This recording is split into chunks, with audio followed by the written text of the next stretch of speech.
Exciting, thrilling, awesome. Let's take a look.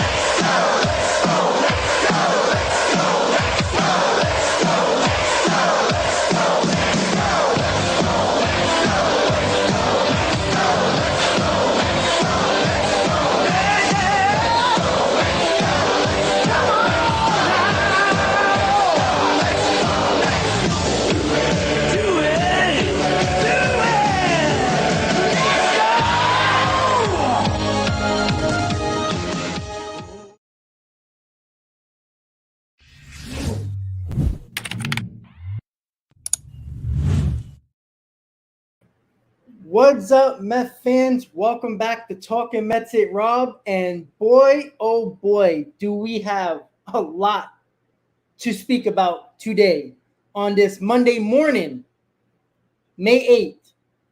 The New York Mets have completely turned a new leaf where I don't think Mets fans actually thought they would come back to. And it feels at the moment like the Wilpon era. And that is very hard to believe, ladies and gentlemen. And it is not about the lack of spending. It is a lack of the proper pieces to put on this team. The lack of movement in the offseason when it came to the Mets lineup. The power that we were expecting to get in this lineup. Our very own owner, Steve Cohen, said this was the missing bat we needed when he almost signed Carlos Correa. He said that himself. So even Steve Cohen said this was the missing bat. So even he knew they needed another bat. And I'm not saying that Correa would have been better on this team right now than he is for the Twins, which he's not playing well right now. You know, would have made a difference if he was playing with his best friend, Francisco Lindor, next to him? Maybe, maybe not. We can't predict something that did not happen. But there was options, right? There was guys that had power bats. Maybe the philosophy of on-base percentage and looking at that only for the most part was the demise of the New York Mets in the offseason, because we know they've been heavily focused on base percentage. But what they lack is driving in those runs. How many times this year? We're in 35 games already. It's a somewhat little less than a quarter of a season. And they are the same team, the same offense that we've complained about in the month of September. And even all of last year. Yes, they scored 5 runs per ball game last year, or just under that. And I always talk about, and I always fight back on, it doesn't matter how you score your runs. It's when you have to score your runs and at what moments do you do. You can look at the numbers and say, all right, this is a team that offense is lacking a lot. And that's understandable. We get that. But the runs scored obviously are an important factor because that's how you win ball games. But let's take a step back and look at the number one problem. And listen, the lineup is number 2. But the number one problem is the pitching. And I'm sorry, 6 runs yesterday should win you a major league ball game. It's very simple. It's not hard math. It is not the main thing that we talk about. And then all I saw on Twitter yesterday was about the lineup. Why? And I know it is a problem. And I get it. You can always be better. And that's why we're going to talk about 2 big names that should be called up on this off day, or at least one of them, to start this young process that the New York Mets should have done starting the season. They outperformed a lot of the guys that are on this team right now, and they should have been up. And again, I get why they didn't do that, but there needs to be a plan. There needs to be a plan B if things don't work out, and you can't wait too long. You saw what happened with the Braves in 2021. They were struggling for a month and a half. When they wanted to shake it up, they brought up the kids, or at least one of them in Harris, that brought that bit of energy that they needed. And I understand people are going to say Beatty and Alvarez, though those could have been the energy, because let's be honest, guys, and this is no fault of Alvarez and Beatty, but since they both been up together, the Mets have been absolutely terrible as a ball club. And again, that's not blaming those 2 guys because they've been doing their jobs. But the record is what it is.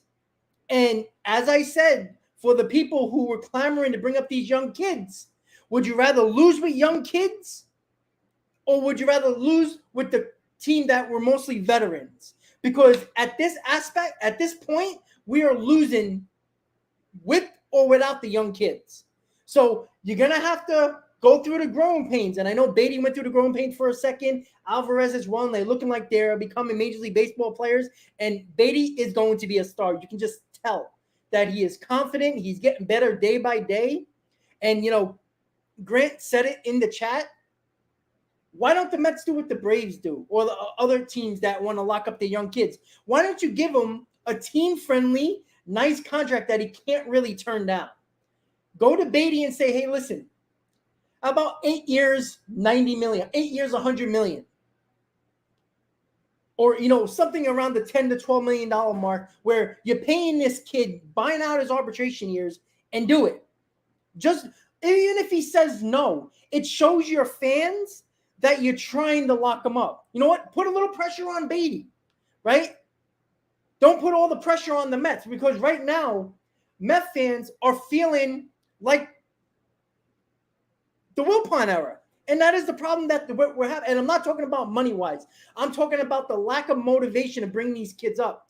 Billy Epler, a few days ago, or about earlier in the week, last week, told Carlos Beltran to go down to AAA and see if Mauricio and Vientos are Major League ready. Now, it doesn't take a freaking genius, Billy Epler. It doesn't take a borderline Hall of Famer in Carlos Beltran to go down and see if these kids are ready. And it's not even about the numbers, because I can care less about the numbers in AAA. Because honestly, do they really mean anything? No, right? Because when Beatty first came up, he struggled. When Alvarez first came up, he struggled. So it's not about the numbers, right? The power that, and what I talked about prior to Beatty and Alvarez starting to pick it up, was I wanted to see them drive the ball. I wanted to see power. I wanted to see run production. Both of them have been doing that basically ever since I said it. Again, No credit I'm taking. That's for damn sure. They worked their ass off and they deserve all of it. But how about just looking at their confidence level? And I'd rather have a guy whose confidence is through the roof, bringing him up, than a guy that you might wait a little too long in AAA to bring him up. And maybe he's going through a 2 for 10, 2 for 15 little slump. And again, that's probably better than half this team anyway. But why bring him up when they might be struggling a tad in AAA, when they're red hot right now and their confidence can't be any higher? Bring them up. It might just be the lightning in the bottle this team needs to maybe change our fortune when it comes in the win column. They're 3-7 in the last 10. They've lost a series to the Colorado Rockies. They got swept by the Detroit Tigers. You can't let that happen. You know what? Even when the Mets played bad in a series last year, they found some way, somehow, to win the series. That was what was so great about this team last year. And let's be honest, guys, this is not the same team as last year. Let's be honest. Might be a lot of the same names, but it is a different team. Maybe that's Marte not batting 290, 295 because he's batting like 60 points less than that. Maybe it's other guys in the lineup that are not performing at their level they were last year. But at the same time, you have to try to do something. And you can't wait. This is the perfect opportunity. It's an off day. Met fans are pissed. How about making the Met fans feel a little bit better about the front office making a decision that obviously makes sense? That's where we are when it comes to the New York Mets and the front office, right? We can kill the players all we want. You know what? The players have to perform on the field. It's very simple. And there is not a shock that Lindor and Alonso are cold right now and this team is losing, right? Even though Lindor is batting like 208 right now, how he has that many RBIs and his home runs are on par for about a 20 home run season, 20 plus home run season is crazy to me. But that average needs to come up. That on base percentage needs to come up for Francisco Lindor. And RIP Rod, listen, here's the problem. The fuck with Soto and the fuck with Ohtani, because that's not going to help this team now. The trade deadline, even if you wanted to try to get Ohtani, is not 2 months until 2 months away. By then, we might be dead and buried. And President, we're not going to be 70 and 92. Okay, that's just a stupid comment. All right, I get it. I understand it. It's pissed off, but don't think. Listen, we're still on average to win 90 games here. All right, it's not like, you know what? And listen, the National League, for all the teams that were supposed to be contenders, if you want to go that route, look at their records. 1 game over 500, a few games under 500, at 500. Teams that the Mets will be battling for a wild card spot, a division, besides the Braves, I mean, and the Dodgers, who are playing pretty well. Other than that, nobody is playing well that are contenders, quote unquote, right? The Pirates are coming back down to earth, right? The Diamondbacks sort of hot. They're coming back down to earth.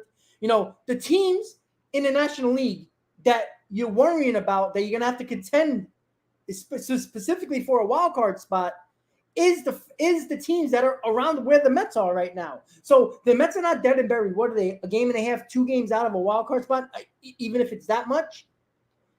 It comes back to the fact that there has to be changes. There's not a trade you can make that is going to overhaul this team. All right. Ohtani's not coming to the Mets tomorrow, guys. So please, that shit you're smoking, put it down, because it's not happening right now. And I still believe it's not going to happen at all. If you haven't checked the standings, the Angels are in a wild card spot right now. Moreno is going to use that as ammo to not trade Ohtani. Again, if you want Ohtani, you better be willing to give up Alvarez and Beatty and probably Mauricio. Are you going to do that? Because those are the guys you want up on this lineup, right? In this team.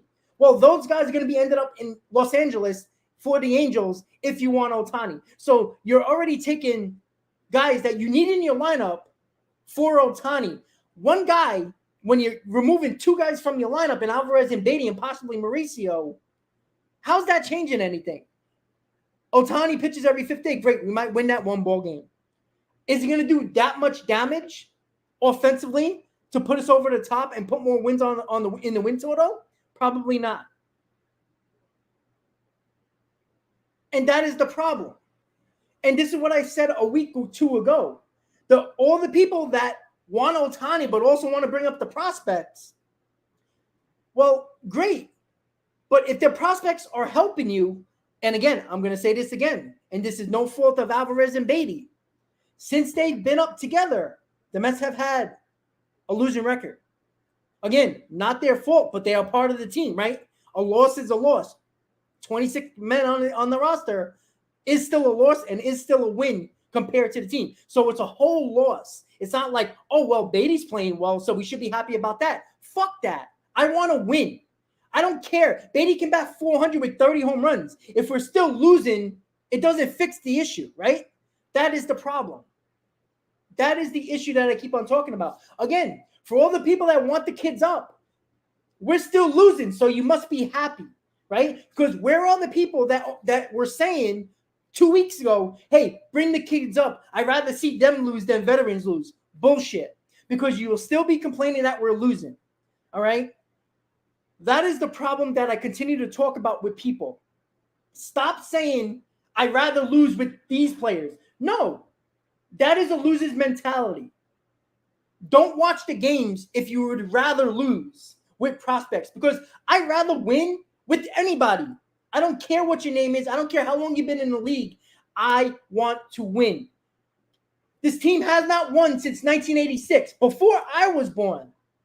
We made the World Series twice and lost in 2000 and 2015 when I actually remember good teams, right? I'm sick and tired of people saying, well, I'd rather lose with this. No, you wouldn't, because you'd be the same fans that complain every single time, even if the prospects are up, all right?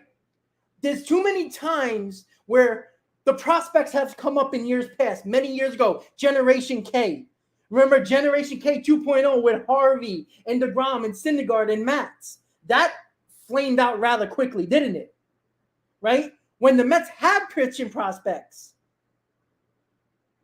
it flamed out in a couple of years, where it was supposed to be the most dominating young pitching in all of baseball for many years to come. Yet DeGrom was the last one standing that actually was worth anything. Right? And for all the people that continue to want the prospects up, win, win, win. That should be your goal. Who the fuck cares if it's prospects or veterans? I don't care.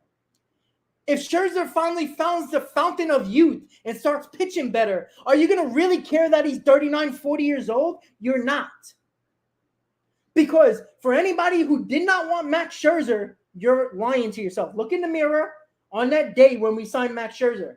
I had 7,000, almost 8,000 views that live stream when the Mets signed Max Scherzer. So don't act like nobody was happy that the Mets signed Max Scherzer. That was the first official here we go mentality from Steve Cohen. Right? The Lindor one was the first one saying, hey, Mets fans, I'm here. The Max Scherzer signing was, I'm here and I'm staying, and I don't care what anybody thinks. That was it. So let's not act like Max Scherzer and everybody was like, oh, I knew it. No, you didn't, because you were very happy. Because Max Scherzer, prior to his oblique getting hurt, was one of the best pitchers in baseball, ERA-wise. So he wasn't bad. He wasn't bad. He was actually one of the top pitchers in baseball last year until he got hurt. Again, did he fall off the face of the earth? Did his talent just disappear? Is it the pitch clock? Is it this? Is it that? I don't know. He hasn't been in a routine this year because of the extra day, because of that the whatever issue he had with his shoulder, or was it the suspension? He wasn't going on every 5th day. Maybe, maybe not. But could we be really honest, guys? There was 2 games last year that Met fans go back to, and a few games this year that people are concerned about, right? Didn't pitch well against Atlanta, didn't pitch well against San Diego. Now, I still believe that if you're hurt, you don't pitch. I do believe that Scherzer was hurt, but he pitched, so there's no excuses. But here it goes again, right? He hasn't had a routine since the second start of the year, when he had to get pushed back a day or two, and then the suspension happened. And again, maybe he is done. Maybe he is done. But could we wait until he gets into a every fifth day routine, and then, because he's only pitched on a fifth day once this year in 6 starts? So, and we know Scherzer is one of the biggest guys when it comes to creature of habit. And I'm not coming up with excuses, but we're blowing up a guy that was one of the best pitchers in baseball, even when he came back from his oblique strain, and was still pitching very well. Now, did he break down at the end? Did the oblique flare up again right around when the Braves faced him and he wasn't the same pitcher? Maybe. I don't know. But again, I always say, if you take the field and you play, there is no excuse about an injury because you played. Again, if you can't perform, don't play if that's because of the injury. That's the way I always see it, and that's the way I always believe in it. And that comes back to the fact of the people that I see it on Twitter every day. Oh, bring up the prospects. I'd rather lose with prospects. No, you won't, because you'll be bitching and moaning about something else if we're losing. All right, and it comes back to, should the Mets bring up Mark Vientos and Ronny Mauricio, or one of them, and then maybe the next one a little later, like they did with Alvarez, even though that was an injury situation, and Beatty? Or do you just bring them both up and make roster moves to actually do it? Again, Peter, I 100% agree, buddy. I agree. It is unacceptable. 100% acceptable. Unacceptable, excuse me. It is. It is. But what you have to do as a fan, and don't act like this is game 157 of the season. We could all be mad about last year in the final 15 to 16 games of the season. We can all be mad about that, because they did come down the stretch. Now, again, they were basically a 500 team in September. Again, closing out the stretch of 500 team, we see it as a choke because of the fact that we played great ball for 5 months of the season, and that 6 month kind of derailed us, right? Absolutely. Absolutely. But we come back, we only look at that month and say, oh man, look at that, they're terrible. Well, you know what? They're playing worse than the first 35 games this year. Well, actually, excuse me. They're playing in basically the same way they played in September. They're playing 500 ball. And again, I want to go around the league here, because the way we are talking about our Mets, the Padres are talking about their team and the struggles they're going through. They shouldn't be a 500 team right now. The Phillies, they're 3-4 games under 500. They're a team that brought in Trey Turner that many of us wanted for the Mets, right? They brought him in. They're spending a lot of money, right? They're under 500 again. And let's not go back to last year, because history means shit. And I want people to remember that. History means nothing. Last year means absolutely nothing, because if last year mattered for this year, or 2021 mattered for the 2022 season, the Braves should have won the World Series. Correct? That's the way we look at things, right? Don't worry about last year. If I hear about last year, you're wasting your time. Go to another channel to find and waste their time. Don't waste my time. All right? I don't want to hear about last year, because it means nothing to this year. Okay? Verlander, or let me just put it this way. Scherzer has nothing to do with last year when it comes to what he's doing this year. It doesn't mean nothing. All right? Francisco Lindor had a great year last year. Shouldn't it mean he should have a good year this year? Baseball doesn't work like that, guys. Newsflash. Let's learn something today, right? Monday morning, we're in class today. Baseball 101. Last year means nothing to this year. Because if it trickled down from what happened last year to this year, then that 101 win season the Mets should be on pace for right now. Tim, it's not about being salty. It's just the fact that you're a Brave fan. I know that. Right? But you also played one more game than the Mets last year in the playoffs. Right? But here's the problem with teams that just won a World Series. They can sit back and relax because they have that World Series title. right? You think Brave fans were really mad about last year after they got knocked off by the Phillies? They were pissed off at the moment, but then they took a step back and realized they won in 2021 and you can sit back. All right. So people who are Brave fans, people who won World Series in, say, the last 5 years or so, right? There's something to hold back on and take a step back and say, hey, we did win that year, right? You know, the fans, like, you know what, even Yankee fans have more to say now since they haven't won since 2009. You know, there's some people that weren't even born yet that are 13, 14, 15 years old that never seen the Yankees win a championship, right? I understand that teams like the Braves fans, the Astros fans, the Nationals fans, you know, teams that, you know, the Red Sox fans, you know, they laugh at us like we should be, that we're salty. Well, what are we supposed to be? We haven't won. Like, I just don't understand the fact, like Brave fans who come on this channel and troll, I have no problem with you guys. You want to root for your team? But remember, you were in our same position 3 years ago, constantly winning divisions and choking in the playoffs, right? You finally got over the hump in 2021. You get all the credit in the world because you actually won a real World Series championship, unlike the Dodgers. And yes, Dodger fans, I call you choke artists where it ain't a real championship. Let's be honest. Pandemic doesn't count. I give more credit to the Braves, and I can't stand them much more than the Dodgers. And Joe, we talked about that when we talked about bringing up Beatty. Wasn't that supposed to be the fire? Wasn't that supposed to be the Conforto move in 2015? Brett Beatty? It's more to it. It has nothing to do with the payroll either, Joe. But Tim, I agree. And we talk about the fact that, the rotation of, this rotation got to be better. Well, the rotation is starting. The top three guys, Verlander, Scherzer, Senga, they're going to go through their next start every fifth day now. Could we see a routine with the same three guys, and then we can talk 2 or 3 weeks later? How about wait until the end of May? If they're still struggling, if Senga finally, is still having high pitch counts and not really getting to the sixth inning, if Verlander isn't the same guy we thought he was going to be, I'm not saying Cy Young, but good, almost really good, and Scherzer is not back to, I would say, the pitcher, like a really good pitcher, then we can start complaining about the rotation and where we're going to go from there. But we first off, the first 6 weeks of the season, this team had no rotation. All right. When you're throwing out Denny Reyes and bullpen games and David Peterson, who's back in the minors, and McGill, who's regressed from last year.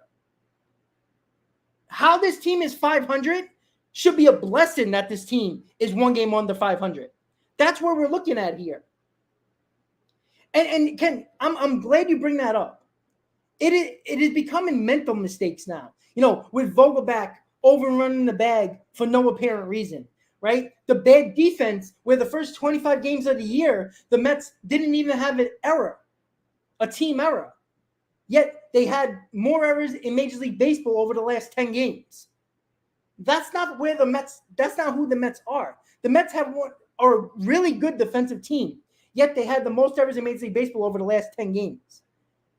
It's simple mistakes that if the Mets limit those mistakes, that first inning could have been a lot bigger if Vogelback didn't get called out. It goes back to the same thing over and over again. And I'm glad you bring that up. I know everybody loves Alvarez right now, but look at the first couple of games of the year, what Navarez was doing. The guy puts the bat on the ball, and he was driving in runs early on in the season. I told you, he was going to be a hell of a lot better than James McCann, and we wouldn't even be talking about Alvarez if Navarez never got hurt. I'm just saying. And it comes back to the fact that the Mets are not a bad team, but they are showing signs of mental mistakes that we never seen this team have. Even last year, right, in September, it wasn't mental mistakes. It wasn't big errors. It was a little bit lack of hitting, but it was mostly the pitching. Let's be honest. Look at the games the Mets lost, especially against the Braves, right? It was all pitching. The Mets never had a shot. I think the second game of the series, the Mets had a shot to win that game. But other than that, they were giving up too many runs. again, I don't care how good your offense is. It's hard to come back from a team that you're competing with that are just as good, if not better than you. And again, I agree. And look, everybody wants to say the problems, but those problems you're talking about, right? Scherzer's done. Well, okay, he might be, but he's pitched once every fifth day this year. Once. And we know, and Scherzer talked about it every single time, even last year. I like a routine. I like to know I'm pitching every fifth day. I like to go through my progress through the days I'm not pitching up until the day I pitch. He hasn't had that this year, right? He couldn't be in the facility when he was suspended. Maybe he was throwing at home or in a high school ballpark or a college ballpark. Maybe. But he wasn't going through his regular routines that he was doing. Verlander just came back. He had one rehab start. So he's basically in his third spring training game, basically, when it comes to pitch count. And that is what we have to look at. And, we scored 6 runs yesterday, guys. Let's not act like the team the Mets shouldn't have won, right? Why does nobody brought up the pitching yesterday? We were all on Twitter. Did you see what was going on with Twitter? It was all about the pitching. All about the pitching. All about the offense was talked about on Twitter. Oh, this lineup can't do nothing. They scored 6 runs yesterday, guys. That should be a win. That should be a W. That should be another ticker on the win column. But it wasn't. There we go. Let's not act like, Luke Casey shouldn't be in the rotation. If everything worked out where health wasn't an issue or suspensions wasn't an issue, you would have had guys like Luke Casey and Carlos Carrasco and Quintana in it with Senga, Scherzer, and Verlander. That is a different rotation. All right, Quintana, which everybody talked about being an X factor for this rotation because he gives you length, and for the majority of his career, he had a focus on being healthy. You can't predict him having a mass on his rib. You know how random that is? This wasn't him throwing and he got that injury, or he dove for a ball and hurt his rib. It was a mass on his rib that possibly could have been cancerous. You can't predict that. That's not a baseball injury, right? Verlander, baseball injury with the teres major, right? Carrasco, we all know about the bone chips that he's had throughout his career, that once they get removed, he feels more healthier. So we'll see where he is. Not saying he's going to throw 7 innings, 1 run. But if he can give us 5 innings, 1-run ball, or 6 innings, 1-run ball, it's a hell of a lot better than what we're getting over the last 30 games. That is the issue, guys. We keep on talking about the lineup. But again, I want you to put yourself in a situation where the Mets lineup is. The Rockies get up, or any team gets up first. Mets, the bats are sitting back, relaxing. All right, let's go. Let's see, we get out of this inning. Oh, shit. It's 3-0 other team. The Mets are down by 3. Mets are down by 2. Mets are down by 4. Before you even get to bat, you're a lineup that has to come from behind. Mentally, that shit is draining. And, you could say they're professional, but they're also human, too. You have to look at that situation, too, where, shit, now we got to get multiple guys on base. We're cold right now. We're not really hitting well. Now, Lindor, Alonso, squeezing that bat a little tighter with runners on base because they want to hit that big home run to bring the game closer, or maybe a tie game. It comes back to that. And we look at that all right, is this team murderer's row? No. Is this offense better than the Braves? No. Is this team better than most big, good teams lineup-wise? Probably not. But they're still the lineup for the majority of the people that also were scoring 5 runs per game last year. But what was the difference? What was the difference last year, guys? The pitching was better. So you can win those 2-1 ball games. You can win those 1-0 ball games. Maybe it gets a little out of hand and you win that 8-7 ball game. You know how many times this year we scored more than 5 runs and we lost? You can't have that. Every now and then, yeah, that happens. But having nearly 5 or 6 losses when you scored 5 runs or more and you lost, What is the lineup supposed to do? That is the issue that I'm talking about. You can't have a pitching when you have runs per game being hovering around 5 and ERA, runs per game given up by opponents, is around 6.5, closer to 7. There's no margin for error. If the lineup struggles just a little bit and that runs opponents' runs per game stays on pat, you're going to lose. There's no margin for error. It's either going to tilt either way. That is the problem right now. Let's continue to talk about the lineup. Fine, you want to talk about that. But even when they score, they're losing. So let's not act like, I'm sorry, there's a lot of games this year where the Mets scored 5 runs or more. And we can go back and look at a lot of the games here. Right? I think in the first 15 games of the year, the Mets scored about 10 games where they scored 5 runs or more. Right? And it's probably up to like 15, 16 now.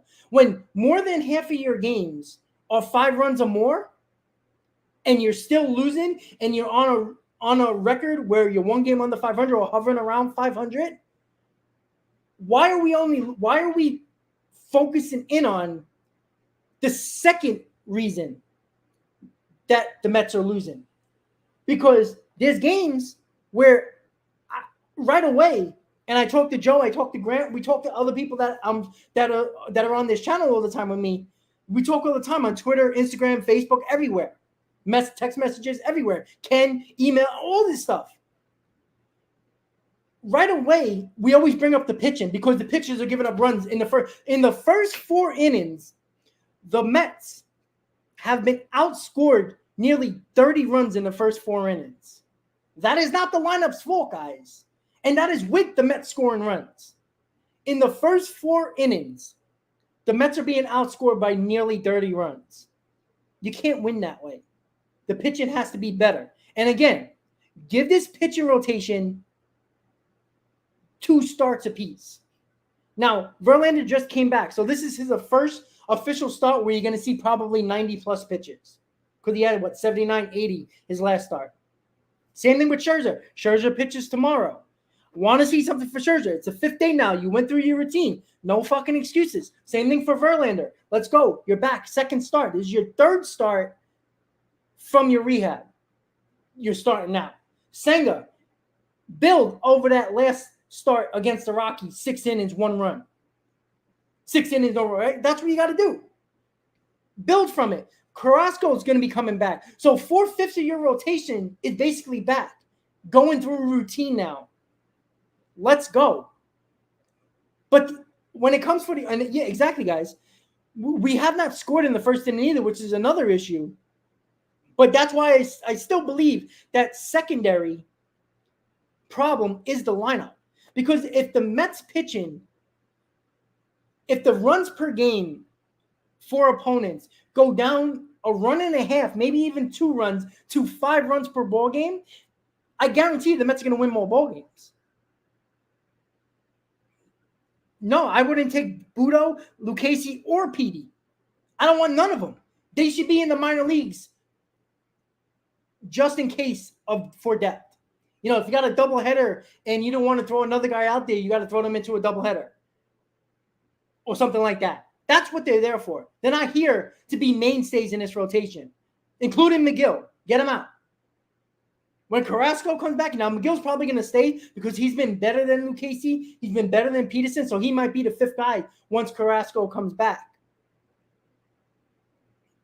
And that's it. And I don't know what Grant sent. I can't look at the link, but you guys can. I don't know what it is, but if you guys can say it, there you go. Okay. Yeah, and again, it is the offensive problem. Like, for all the people that want to continue to kill the lineup are only focused on that because they have that mindset of September. That's it. That's all they have. So they're looking back to last year, not exactly what is the real problem this year. Because that's all you hear. Oh, look, they look just like September. Why do you care about September? That means absolutely nothing. The number one problem is pitching. Until that gets figured out, this team is not going anywhere.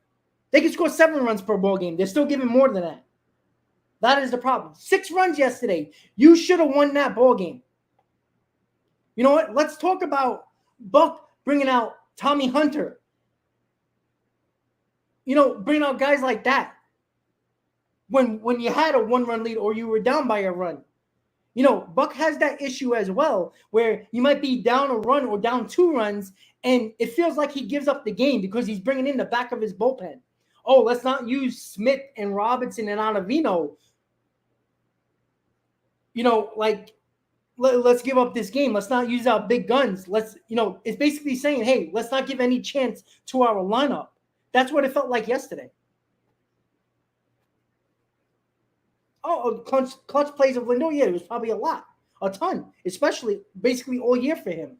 And I get it. It's understandable. But at the same time, guys, and before we wrap this up, the big moves are coming, right? Epler didn't send Beltran to AAA to just have a conversation with Mauricio and Vientos. I think it's more of the fact of Beltran telling these guys, get ready. And it might happen today, right? Office hours are open, so to speak.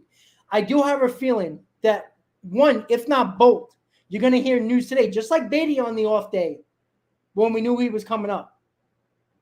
Listen up, guys. There's going to be news.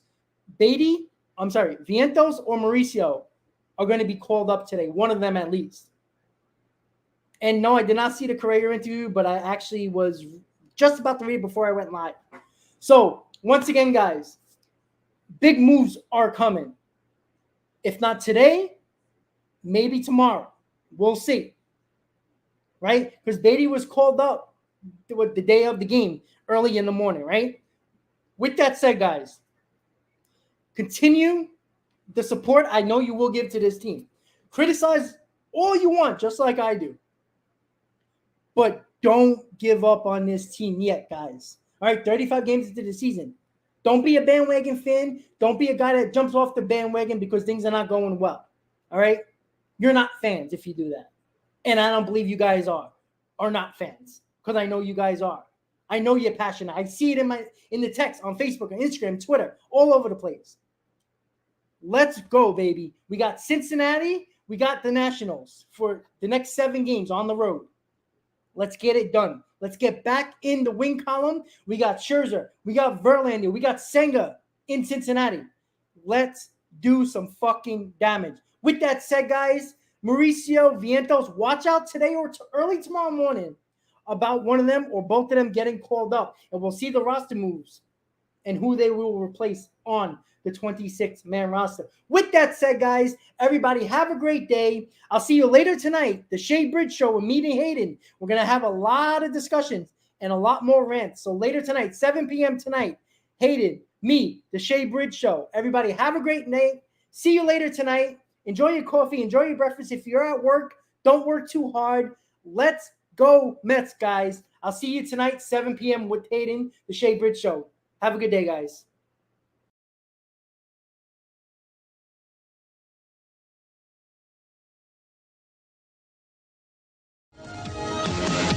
Oh,